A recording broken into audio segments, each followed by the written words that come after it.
Hello and welcome to Enchantment of Eternity's review for Man of the People, which is episode 3 of season 6 of Star Trek Next Generation. This video is a part of a series of videos where I review episodes of Star Trek Next Generation one episode at a time. In this video I cover the 6th season episode Man of the People. So Man of the People is the episode in which they beam an ambassador on board who is on a critical diplomatic mission, who is trying to negotiate peace between two warring sides where thousands of people are dying by the day.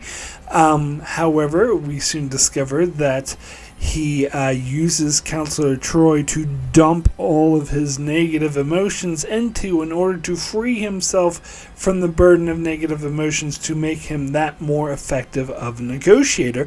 But this effect has the effect of making Counselor Troi very negative and very hostile, and it also has her age at a rapid rate, so it will eventually kill her. And when Picard begs him to stop doing what he's doing to Troi, he refuses, saying that the good of the many outweigh the need of, or the need of the many outweigh the need of the few, that if he stops doing what he's doing, then he might not be able to stop this war, and thousands or perhaps millions could die, and that's not worth the life of one person. And so Picard tries to force the issue, but he's unsuccessful doing so, so they come up with a plan to actually kill Counselor Troi temporarily, in order with the plan to stand by and revive her, and that way that Ambassador Alcar will be forced to terminate his link with her and form a link with someone else. And so this plan works, and they manage to beam out Alcar's next victim before he's able to do the same thing to her. And so with Counselor Troi alive again, all of the negative emotions and negativity go back into him, which forces him to age at a rapid rate, and his body can't handle the sudden shock, and he dies. And then Troi, of course, looks young again. Everything is good again. So this is an infamous episode for being quite terrible. I watched quite a bit of reviews, and none of the reviews liked it. Everyone was really negative on it. It is known as a misogynistic episode, an opinion I completely agree with. But I will say, after rewatching this episode and sort of analyzing it and trying to, I always come in with an open mind. Like, I knew that I didn't like this episode, and I knew a lot of people hated this episode, but every single time I watch an episode, I try to come in with a totally open mind and not prejudge it, even though I've seen these episodes dozens of times before. But this one I hadn't seen that much, and I think the reason for that is obvious. It's not an episode I really want to rewatch frequently. And it's funny because I remember when I had this on VHS, when I recorded off the TV, so something was happening with the VCR where it was like, it had like fuzz or whatever, and it wasn't recording correctly.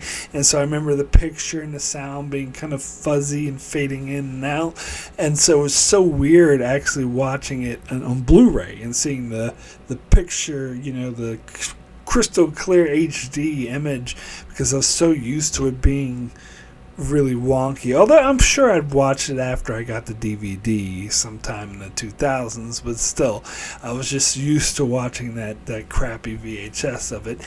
But anyway, so after rewatching it and analyzing it and thinking about it, I came to the conclusion that I actually like it a little bit better. Now, don't get me wrong, it is still a bad episode. I'm not saying it's a good episode. Spoil my rating. I'm definitely going to give it a negative rating. But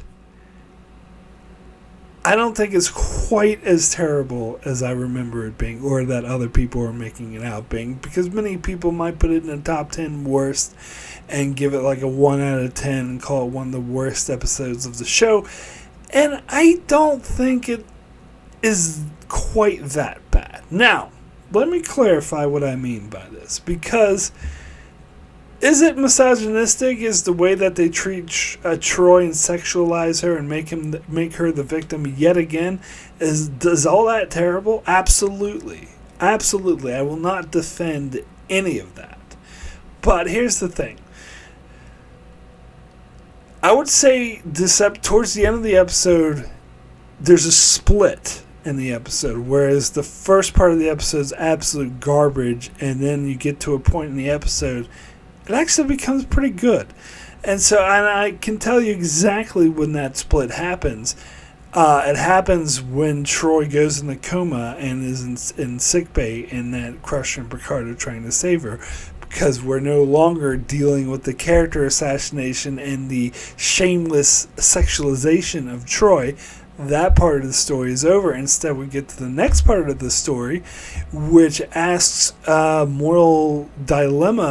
presents this moral dilemma of this Alcar guy saying the needs of the many outweigh the needs of the few. He doesn't say that exactly, but essentially he's saying that thousands of people could die unless he's able to function at 100%, and the only way he can do that is by dumping his negative emotions into someone else. It's kind of similar to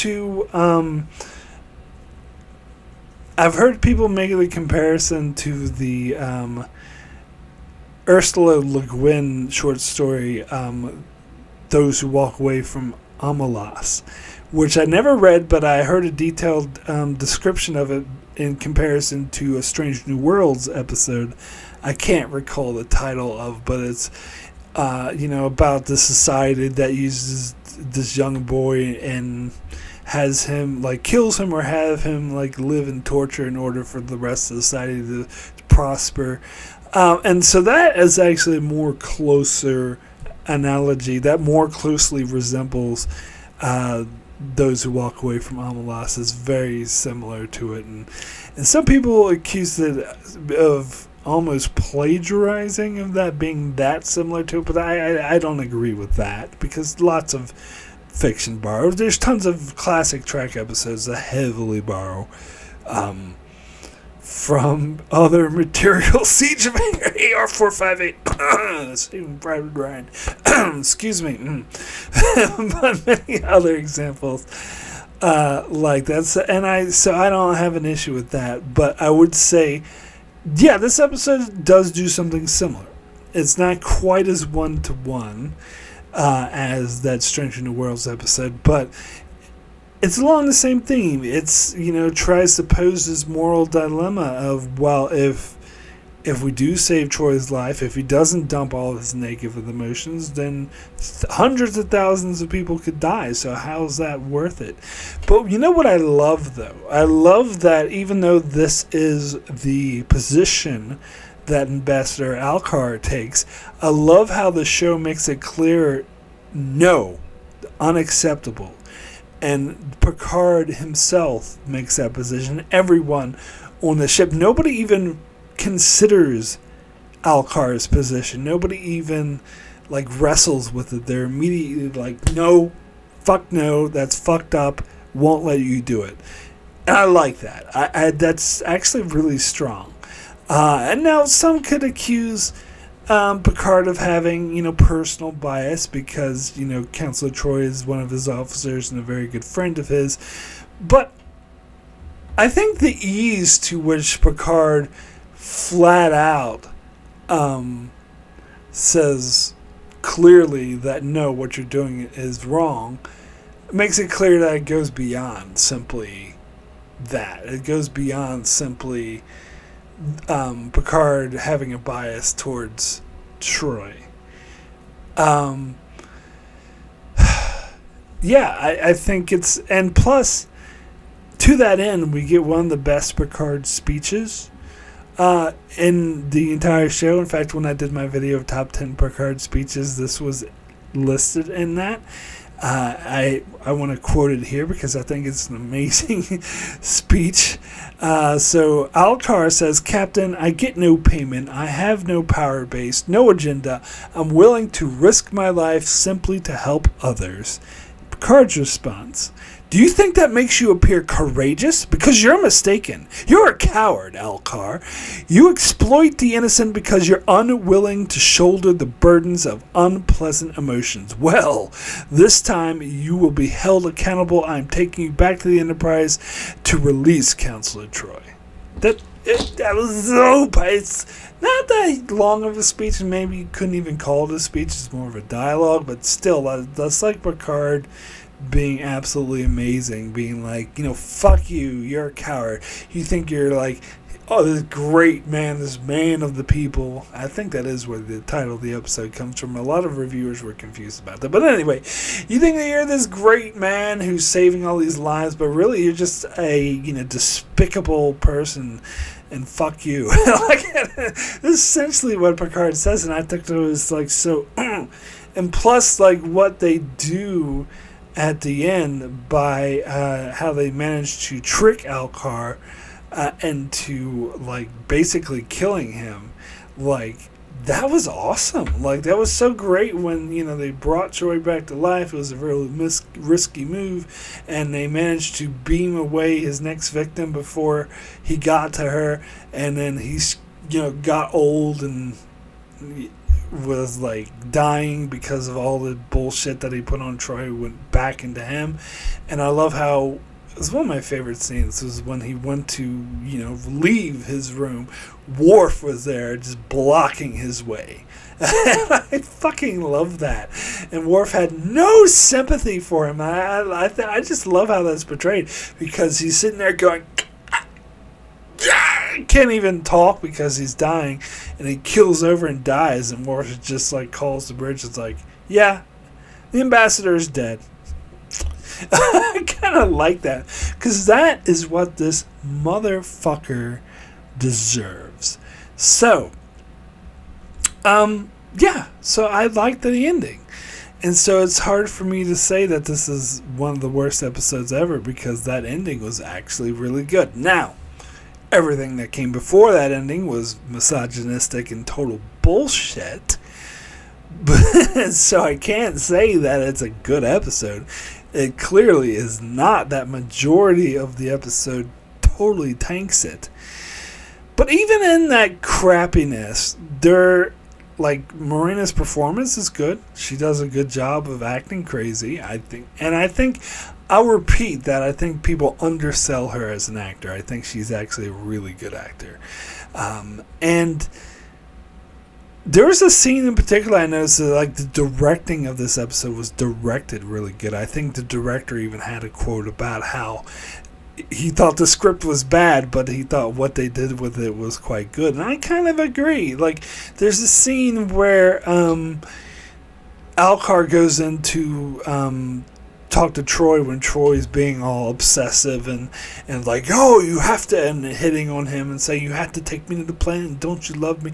I love, like, the blocking. This is something, like, having worked on short films and stuff and seeing behind the screens and having to do blocking myself or see other professional directors do blocking. It's interesting because blocking is actually hard to do.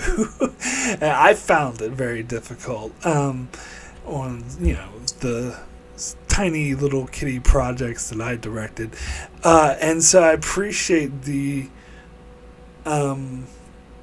just the movement, the way that they're moving around, like they're sort of circling each other, and it was very, like, kinetic, and that's the kind of similar to cinematography. It's this kind of thing that you don't really notice, but subconsciously it does, like, make the scene really better. And that's because that felt natural. If you compare that to, like, Discovery and the way that's directed, where the camera spins around everywhere, that's, like, too noticeable. It's too nauseating, and it directly interferes with the story. Where something like this feels natural, where you barely notice it, but it actually has a really kinetic feel to it. And the actor who plays Alcar also did a good job. So even in the bad stuff, there's some good stuff as far as production wise goes. Now, speaking of the script, as I said, not a good script. And so there is a story behind that. Apparently, Relics was intended to be episode 3, but there was a conflict in James Doohan's schedule where he had to delay, and so they were kind of screwed because, time is money with the TV show. They couldn't just do nothing. They needed to do another episode while they were waiting for, to do Relics, but none of the scripts were ready. And so this was supposed to be the next episode after Relics, so they had to rush it to get it ready in time in order to shoot. So they did again, I hate this phrase, but this is the phrase that the writers used. They did a gang-banging session where they each took an act, and each writer went and wrote an act and put it all together. Now, I'd watched a couple of reviews where they were saying, oh, well, that explains why this episode sucks. That explains why the script is written so badly. Oh, that makes no sense. That's such a stupid thing to do. But here's the thing, and I think some of these people knew this and forgot about this. They did the same thing for Yesterday's Enterprise. And Yesterday's Enterprise, unanimously, by practically everyone, is considered one of the best, if not the best, episodes of The Next Generation. And they also gang-banged that script. And they also had, one writer go back and write an act and then shove it all together. And plus, they were also on a huge time crunch. They had to write it over one weekend or something like that because of Denise Crosby and Whoopi Goldberg's schedules only aligned at some stage, so they had to rush to get that done. So it was almost like the same situation. So it doesn't follow just because they rushed to do the script and that they gang-banged it doesn't follow that it absolutely is going to suck if they do that, because Yesterday's Enterprise did that, and that was one of the best episodes of the entire show, a huge fan favorite and revered to this day. Now, granted, the result with Yesterday's Enterprise is more of an outlier. It's probably more likely when you're that rushed for time, everyone's, all these different writers writing different things, that it's going to come out as like a mess, like this episode did. But, it's not inevitable.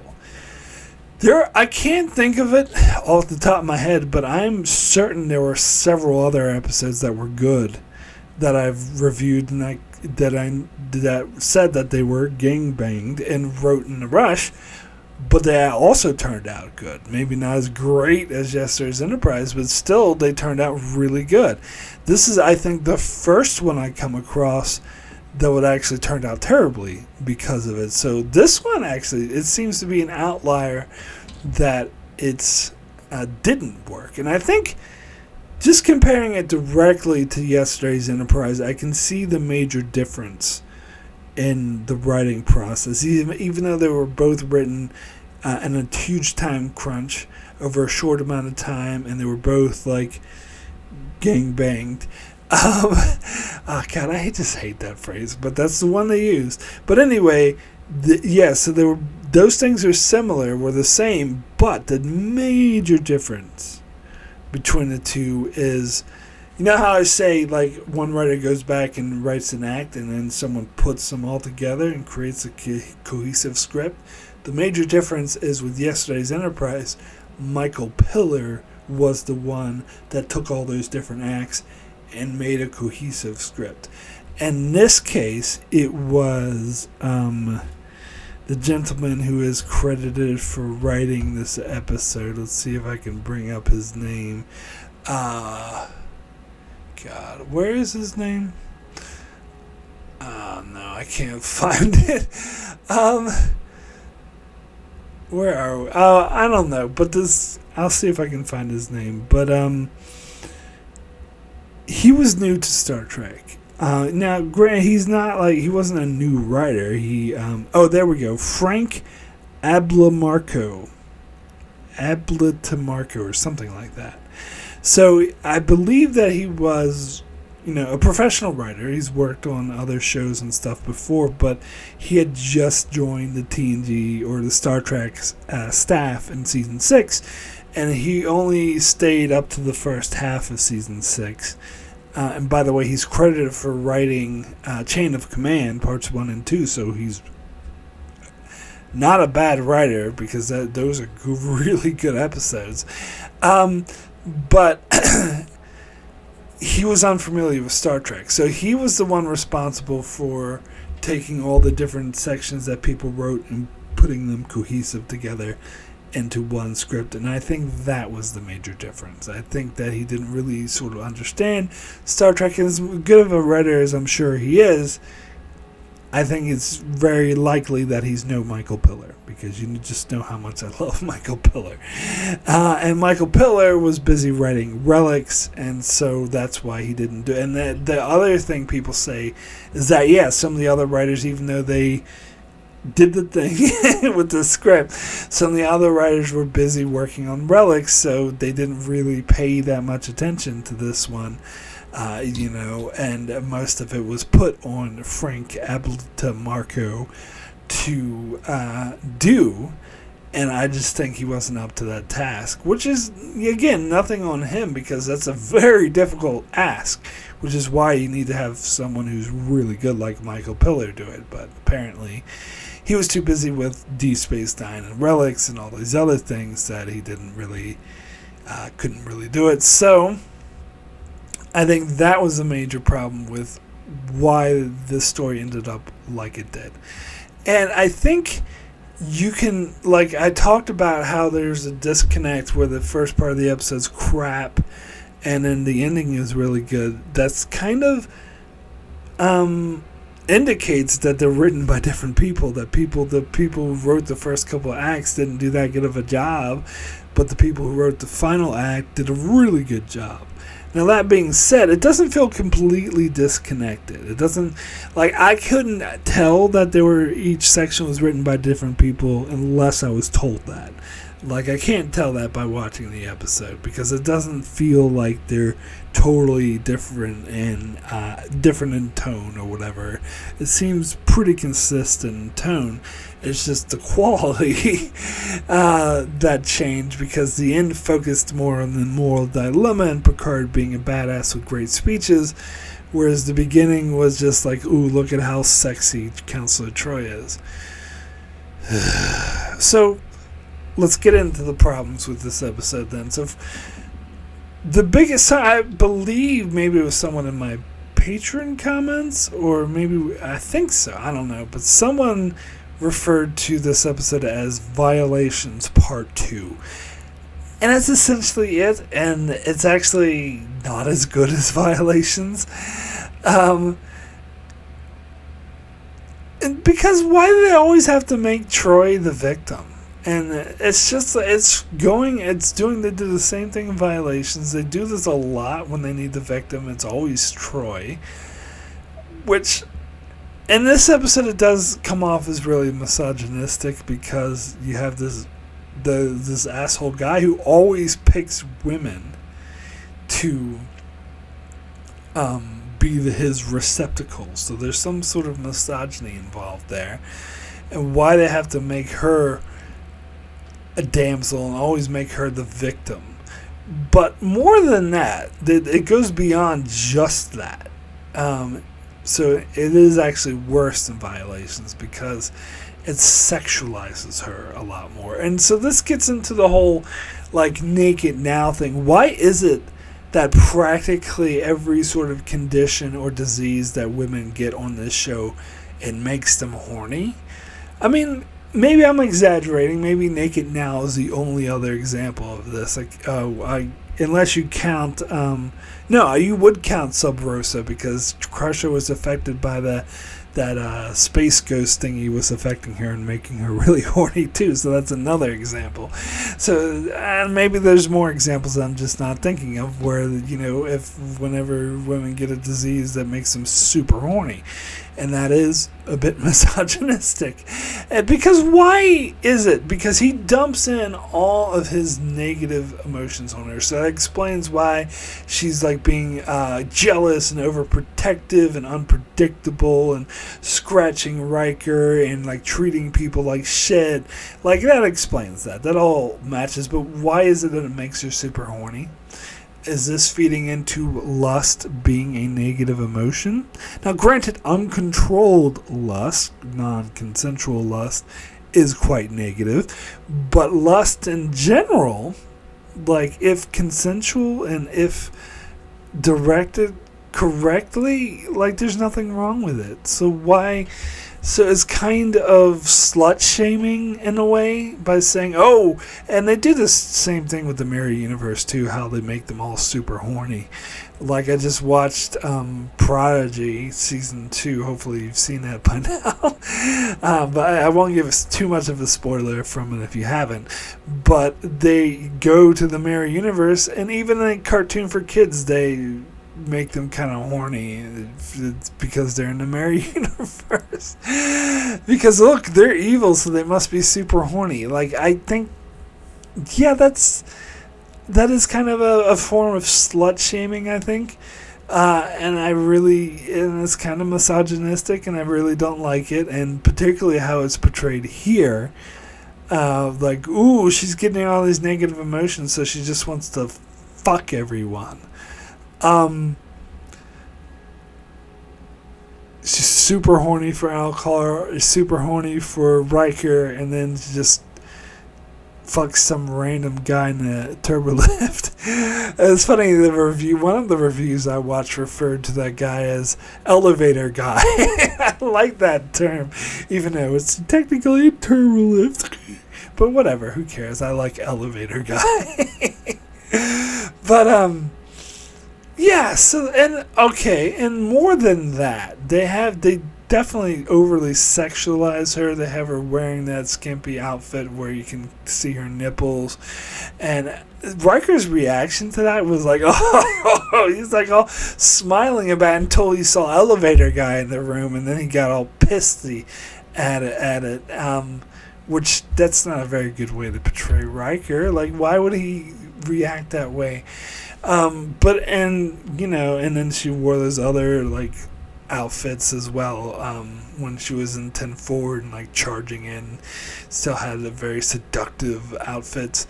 So they were definitely really like over sexualizing her. But the worst scene, I think, is the scene where she's doing that Klingon thing, martial arts thingy by herself, and all of a sudden starts like touching herself and like touching around her and opening her thing to reveal more of herself. Like that was just so. Are you saying that only evil people masturbate? Like, is that what you're saying? And I don't know. It just seemed like a fake artificial way to sexualize her, to be like, ooh, isn't this all seductive and sexy? You know, I first saw this episode when I was 13, and you know how teenage boys are with their hormones, and even so, I didn't find this sexy. I just found it weird. I'm like, why are they doing this? This is just weird. But it seems like they were totally attempting to sexualize her, and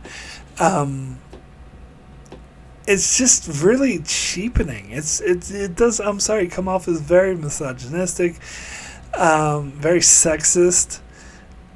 And that's not just that, though. Even if you say it's not, there's like Enterprise. One of the things I hated about that show, one of the things I hated about that show a lot, especially in the first 2 seasons, is how they over-sexualized everything, and it came off as a cheap way to try to get ratings. And that's exactly how it comes off here. So yeah, and there's no reason for it. Like, it doesn't do anything for the story. It doesn't contribute anything to the moral dilemma that they present. Like, it would have been better if they focused less on this and more on the actual negotiations that he's doing, because the episode really treats it, and this is why it's a terrible script. The episode treats it like it's just a plot device, and the episode makes it clear that the writers don't actually give a shit about the actual negotiations, and they're just there to, create the moral dilemma. I think it would have been more interesting to actually focus on, because I think the idea of this, of the episode is actually quite good, but they needed to change things. Like, if they focus more on the actual conflict rather than sexualizing Troi, it would have made it better. If they didn't make it about a man who's doing this to women, why couldn't they make the victim like Geordi or Commander Riker, and not sexualize them at all, and just have them be victims? Why does Troi have to be the victim every single fucking time? It's like, only women can be victims, men can be victims. Like, why don't I have Worf be the victim? Like, and I don't know. And so it just adds this unnecessary slant to the story, which otherwise could actually be good if you go the whole those who walk away from Amalast angle, and you focus more on that. It would actually make it really interesting. And so you could have that same ending where Picard outwits him, because I think that's great. I think that ending is still really good. But you notice why I chose the exact spot I did when the episode started getting good is after Troi was no longer in the episode, after they were no longer sexualizing her. It was no longer about that shit. Instead, it was just about the moral dilemma, and that's what the episode should have been the whole time.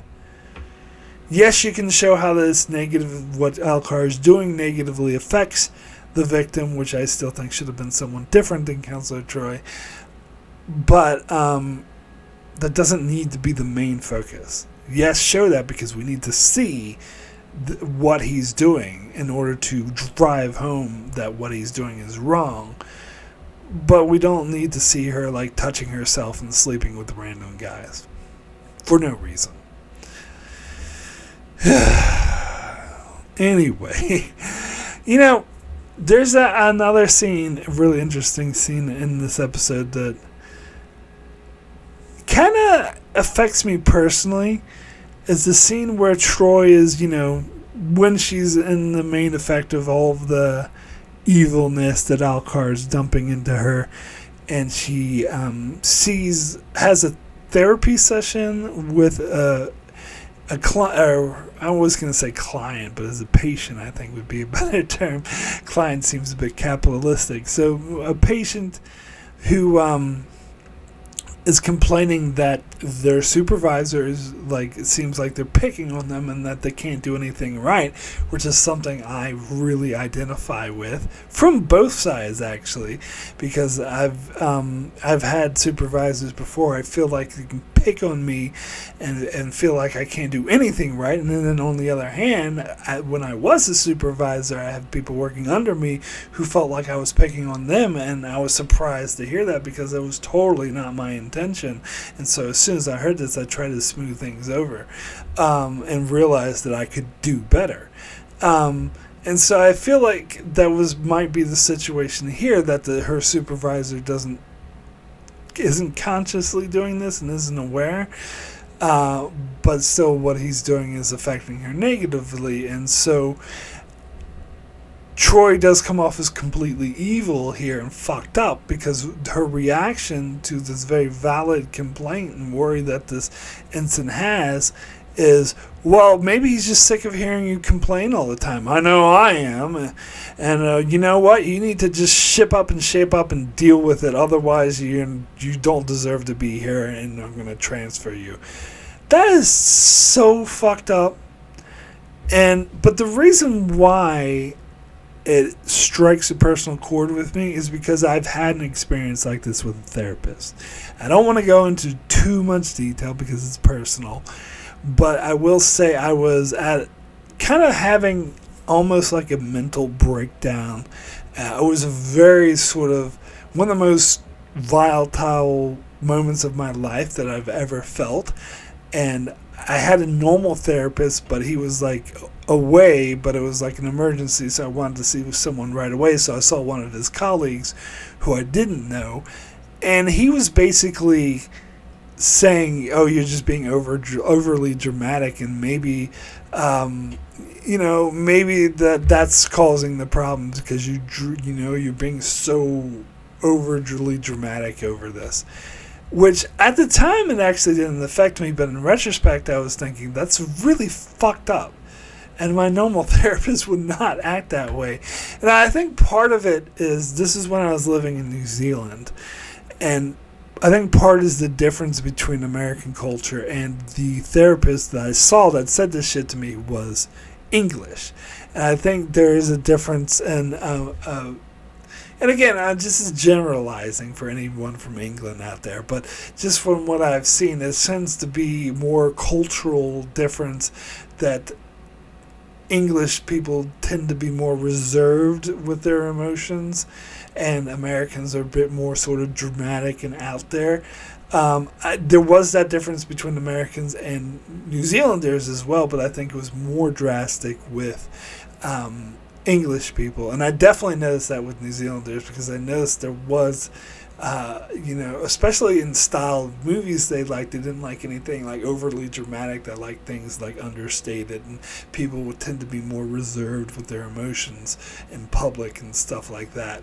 But this is just generally, culturally speaking. Obviously, it doesn't apply to everyone across the board, but I do think that there was a reason why he reacted that way to me. But he's a fucking therapist, though.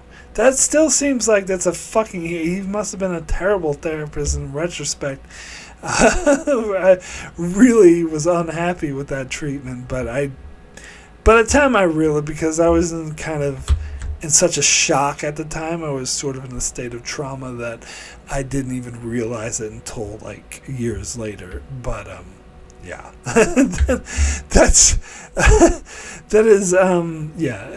was fucked up. So anyway, this scene with Ensign Janeway, by the way, that scene reminded me of that, and so it hit me a bit harder, and it made me think, wow, god damn, that's so horrible. What a horrible thing for Troi to do.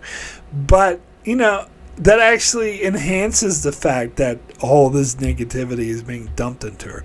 This is more effective, actually, to show that she's turning evil, more than having her be super horny and like touching herself and sleeping with random guys in the elevator, or that she met in the elevator. They didn't actually do it in the elevator, but still.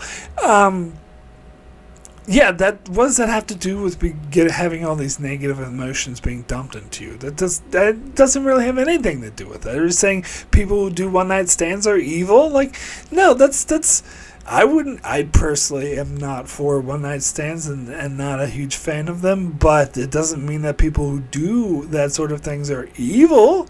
That's shaming.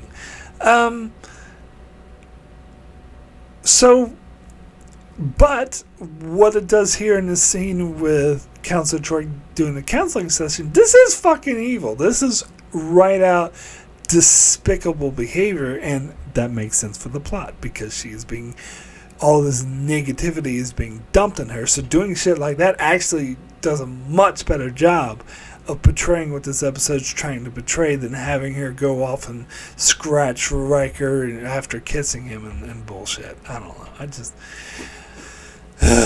Anyway, so the episode is so mishandled for not just the first half, but for the bulk of the episode that, it's still a bad episode. But the ending bit has actually changed my mind about just how bad this episode is, because I do really like that ending bit. But anyway, I would now like to thank all my Patreon supporters who support me on Patreon. It's very much appreciated. It does help me continue with the channel. Very indebted to all of your support. So I'd like to give a very special thanks to Brandon Neal House. Thank you so very much for your support. And I'd also like to give a shout out to Antarius, Greg Marley, Francisco, Chuck Hooks, Kyrie091, Anthony D. Benedictus, Ricky, Matty Jester, Joel Valls, Alessandro Miglaccio, Norman Buchwald, Stephen Kennedy, Brenton Berg, and Allison Fordyce. Thank you all so very, very much for your support. So we do have a few Patreon comments for this episode. First comment is from Kyrie091, who says, "Man of the people, more like this was weak bull." I don't remember this episode at all. I don't know. It might be good. Mark will tell me if I like it or not. Mark, do I like this episode? Is it better than Endgame? Does it need more Vic Fontaine? Nothing's better than Endgame. You know that. And does it need more Vic Fontaine? Couldn't hurt. It would have been funny that if Counselor Troi is like trying to make out with people and being like, "You love him," and whatever, and as Vic Fontaine shows up and be like, "Hey, cool it there, pally." I don't think the episode would actually could be any worse than it already is. But anyway. Maybe I should read that again. So, man of the people, more like, man, this is weak bull. But if I said weak bull, then it doesn't really, you can't really tell what I'm saying. It sounds like I'm saying wheat bowl or something. So that's why I had to pronounce it like clearly, weak bull. But then it doesn't sound like man of the people if you say it like that. So you go, man, weak bull. Man, this is weak bull. Man, this is weak bull. So it sounds closer. But anyway, next comment is from Norman Buchwald, who says, "And one day later, after I reacted to the Perfect Mate preview, here is yet even a worse, uglier episode. Granted, unlike the Perfect Mate, where neither of the two races that were treating Kamala as property, we at least have a villain, which of course is seen as a hero and a unique negotiator to many. Never mind the other times the Enterprise had been an uber to dignified diplomats as Sarek and Riva, and for the record, this diplomat haphazardly got rescued with his mother. The whole scene of the whole sense of a man getting his energy and stamina and his abilities from his receptacle woman who ages rapidly and become an affront where, for whatever odd reason, the mother did not utter what was going on. I mean, what kept her, and for that matter, why still attracted to this bastard? I mean, yeah, we saw it happen to Troi in action, and in this case, did Troi pick him like the scuzzball in the prize? Was the mate, was the male pheromones in reverse? Because I'm sorry, how can any woman find this guy attractive, and how can how can they all be so naive? The plot hole for this excuse of this scuzzball is amazing, and if this is just a revelation how a lot of us are blind to the patriarchy and why #MeToo happens, maybe it's too over the top. I mean, it's like, duh. Lore is posing as Data again. Sirtis gets credit for acting her heart out for a terribly written script, and amusing as it was to see Troi acting like Luoxana in Heat due to the menopause, etc., it's at the same time for not some of her memorable moments is way over the top. I know Mark has given praise for Picard's speech, but even his justified speech couldn't make others see who this guy really is. A guy who does all this is such a powerful diplomat, he can get peace done. It's a premise I scoff at. I will continue to give it one oddball magic bull all of me ritual out of 10. I mean, I know spirits were not transferred, but that ritual definitely reminded me of it. Only Lily Tomlin, no matter how much affected, would have slapped this guy's face and called him out. Definitely on the skip list. And while, yes, on Troi-centered DVD set, The Lost was also included, and understandably, as the Troi-centered episodes are not that numerous, only Crusher has considerably less. I consider this an even worse contender, and wish even more this episode was not included. It's amazing that Season 6 of TNG, one of the definitive seasons with so many bangers, started off on such a shaky ground, as this Realm of Fear as badly written Barclay-esque Cassandra episode, and this definite piece of you-know-what. Frowny face. I have to assume by the end of the fall of that year, the writer's room must have gone on a serious retreat. I was watching the Blu-rays for Season 6, and Ronald D. Moore, I believe, was the one who was talking about, or maybe it was Renee Echevarria. One of them was talking about how they just realized that they hit a stride. Or maybe it was Naren Shankar. I don't know, one of them. They realized that during mid-season that they just hit a stride and everything was gelling and everything was working. They were just doing one great episode after another. I know exactly what they're talking about because as an audience member, I could tell that as well. So I just think it was, just a thing. It was just, it took them apparently, because they had a different writing staff and everything, and Michael Piller wasn't really around like he used to be because he was off doing Deep Space Nine. So I think it just took them a little while to readjust. But when they found the first half of the season was why it's not half, but the first part of the season is why it was a bit shaky. But then once they found their footing, they hit their stride and just boom, boom, boom, boom. But we're not there yet. I can tell you exactly why Troi was attracted to Alcar. Because so the episode could happen, basically. Yeah. I mean, I wasn't that bothered by the fact that she was attracted to him or that the other woman was attracted to him, because I assume that's actually part of the shit that he was doing to her. And I also like the time where he turned her down when she wanted to have sex with him. I assume that also was because of what he was doing to her, that maybe just thought, oh, well, that's icky because I'm dumping all this negative shit. I don't want to be with someone like that. Or, like, it would have affected, like, the shit that he was doing, and so he wanted to avoid that. I think that's my headcanon for that. And I hadn't seen All of Me. I've heard of that movie, but I never actually saw it. But yeah, I'm sure there's something like that. Anyway, next comment is from Antarius, who says, terrible. I understand he is dumping his negative emotions on his receptacles, a little bit like Sarek did with Picard, but why does this make her age rapidly and maximize her libido and jealousy?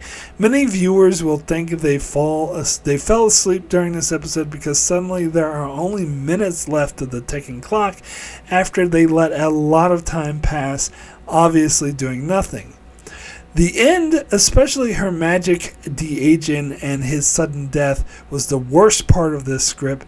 The discussion between Picard and Alcar was the only good scene, and Sirtis did some fine acting, so I will give it a weak 2 out of 10. Well, I'll disagree with that ending. I actually don't have that big of an issue with the suddenly de-aging. I mean, that kind of shit happens in Star Trek all the time. Is it particularly realistic? No, but this is Star Trek. It's not particularly realistic most of the time. So if they tell me some weird telepathic shit can make people suddenly age and suddenly de-age, I'm willing to. I'll go with it. That is like the least of the episode's problems, in my opinion. I think the episode has a lot worse, a lot more wrong with it than just that. But that is just my humble opinion. Anyway, so next comment is from Stephen Kennedy, who says, this was Frank Appleton Marco's first written credit for TNG, and guess what his other credit for TNG was? Chain of Command. Is this the bondage season of TNG? I will keep an eye on this during season 6. The first 10 minutes of this episode is good, but suddenly the Next Generation was replaced by Star Trek, The Erotic Adventures. Fast forward to the last 10 minutes and replace this middle part with going downstairs and make a cup of tea and have a smoke. The concept was intriguing, but fell flat with the dumb erotic storyline that made absolutely no sense. So my rating is 3. Why ruin a good concept that had horror aspect and make it into a softcore porn movie out of 10? This is a good point. Like, this is what I'm saying. Like, I think this is a good concept, but why throw in all the erotic shit for no good reason? Like, it literally makes no sense. Like, I totally agree with that there. And getting back to what Antarius was saying, the pacing was terrible in the script. I absolutely agree with that. The pacing was really bad, and they spent too much time on this bullshit with Troi being all erotic and sexy, where they should have focused more on the plot. Anyway, next comment is from Brandon Neal Howes, who says, TNG rips off the Picture of Dorian Gray or Violations Part 2. Yep, it's yet another Troi gets victimized by a charming stranger episode. We never even see the people that Alcar is mediating for, so why should we care? Getting rid of the negative emotions is a nice idea, and I suppose we should be grateful that nobody is laughing and shrieking Rejek. Oh, maybe that's referring to, what's that episode called? Wolf and the Fool. God, I hate that episode. How does Beverly work out that Sev Mayer is not Alcar's mother? Maylor, I believe they were calling her. But anyway, why does the ritual with the stones make Troi jealous and horny? Shades of the Naked Now. I smirked a bit at Troi when she wore the way over the top dress, which looked like it belonged to the nymphomaniac mother into 10 Forward. The music was suitably creepy, but I will never willingly watch this episode again. I would rather rewatch Riva teaching sign language to natives of Solaris 5. 1 nervous ensign in the turbolift out of 10. Yeah, but Riva's gonna get hypothermia and it's getting rained on because they're just sitting out in the open. Oh, we'll drop you off on top of this cliff and just leave you there for... Anyway, I'm sorry. I can't get over that, but that is really beside the point.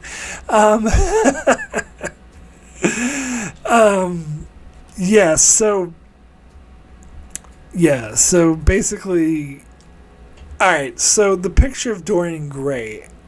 I read this in this comment, and I watched all the reviews that mentioned this, and I kept thinking, what the hell is that? And apparently it's a story by Oscar Wilde about, and the writers of this episode did say that it was based off of that, and that was the inspiration for the episode. In fact, the ship that Alcar shows up on was called the Dorian. I didn't know that, but apparently, according to Memory Alpha, that's the case. And I was like, what the hell is Dorian Gray? So I had to look it up, and it's, some story about a guy dumping his negative emotions into a portrait or something. I don't know, but apparently this, it was like that. But, I Shades of the Naked Now is exactly what I was saying. and they always have any disease or condition that affects women has to make them super horny. It's really misogynistic. Anyway, final comment is from Ricky, who says, "This episode is absolutely terrible and worthless. This is easily my worst episode in season 6 of TNG. I absolutely hate it with a passion. When there is an episode where one of the female characters acts all lustful and has sex with random men, this is such a sexist trope and also very unoriginal and aggravating as hell. Also, there are several uncomfortable scenes where Troi is pleasing herself in the mirror and being all touchy and just eyeing younger men, like the turbo lift scene, and has casual sex with them. And then all of a sudden, the episode switched and she becomes super old, and I'm surprised that the villain dude did this before and he wasn't caught. I mean, this whole episode is a piece of shit. But the scene that saves this episode from getting a 1 is that awesome Picard speech. That speech just slightly elevates the episode from being truly terrible. And also, for the record, the worst episode I've seen with the horny, sexy, hot chicks sleeping around would be the first season 90s version of the Outer Limits episode, Caught in the Act. That is a much worse than this episode, and I'm baffled that a lot of people like it, and some even love that episode, but yet it's actually a gigantic piece of shit. I mention this because one YouTuber who I follow named this episode the second worst of TNG and put the Outer Limits episode in an honorable mention for his top 10 of the Outer Limits. Anyways, my rating is a 2 out of 10. I didn't know there were other YouTubers out there who covered the 90s Outer Limits and also Star Trek, because I seemed like I was one of the rare people that actually did. And by the way, 100% agree with you that Caught in the Act is worse than this episode, and that episode is in fact a piece of shit and is much more misogynistic and ridiculous and just poorly written, poorly acted, and some people consider it one of the best episodes of the Outer Limits. In fact, when I put this in my worst list of the Outer Limits, I got a lot of pushback about this episode. I don't understand why people like it. At least with this episode, everyone rightfully hates it, but I totally do not get why people like Caught in the Act. It is absolutely worse than this episode. But anyway, it's because it's more cliche too. This at least has an interesting moral dilemma. What's Caught in the Act is, there's an evil alien going around having sex with men and killing them. Like, how many fucking times do we need to see that goddamn plot? But anyway, neither here nor there. Let's see. There's something else I want to apply to. So the fact that Alcar, why did he not get caught? Now, I had the same thought while I was watching this episode, but there was actually a line that actually explained this, because they said that he was telling Picard that usually his receptacles last for years. So it was just Deanna Troi had happened very quickly, probably because she was a Betazoid and not his own species, and so it wasn't completely compatible. So probably had like more negative effects on her and affected her more rapidly. But I think that would explain why no one's really noticed him doing this before, is because it wasn't like he was with a different old chick every week. It was like he would be with the same one for years and years, and maybe he like went around and didn't stay around the same people so they wouldn't notice that, But anyway. Anyway, thank you so much, patrons, for your comments. So my rating for Man of the People out of 10. You know what? I'm going to give this a 3. Very poor. I was this close to giving this a 4. In fact, I was thinking as I went into this review of giving it a 4, just because I really liked that ending. And I really liked the moral dilemma that they were coming up, and I loved that Picard speech. And it wasn't just the Picard speech; it was the way it was so satisfying seeing them get the better of Alcar and just watching him die and crumble while Worf is just standing there being like, oh, well, fuck you. Like, that was satisfying. I felt some really good, it was a really good, satisfying moment. But the more I talk about it and the more I think about just how poorly written the bulk of the episode is, how bad the pacing is, how it slut shames and unnecessarily sexualizes Troi when it doesn't even make any sense and makes that the main focus of the show, it makes me want to bring it down to a 3. But yeah, still most of the Patreon supporters gave it a 2, so I'm still a bit higher than them. I think Steven gave it a 3, so I was almost going to give it a 4. But no, I'll come down to a 3. I will say it's a high 3. But yeah, this is definitely not a good episode. Don't get me wrong. I enjoy the ending. Maybe next time I have to watch this episode, I'll just skip the first half and just watch the ending. Anyway, so that is it for my review of Man of the People. Alright, so coming up next on my channel, let's see. So Wednesday, I'll be over on Patreon for a revisiting my review for Relics for my Patreon supporters, and then on Thursday back here on my main channel for another public review for Schisms, and then on Saturday back over on Patreon for another revisited for my Patreon supporters, this time revisiting my review for True Q. And then on Sunday night, Monday morning, review the season finale of House of the Dragon Season 2. And then on Tuesday, another TNG review with Rascals. So that's what's coming up on my channel. Be sure to check it out as I continue to cover Star Trek Next Generation and many other shows as well. So be sure to subscribe so you can keep up with all of that. And thanks a lot for watching.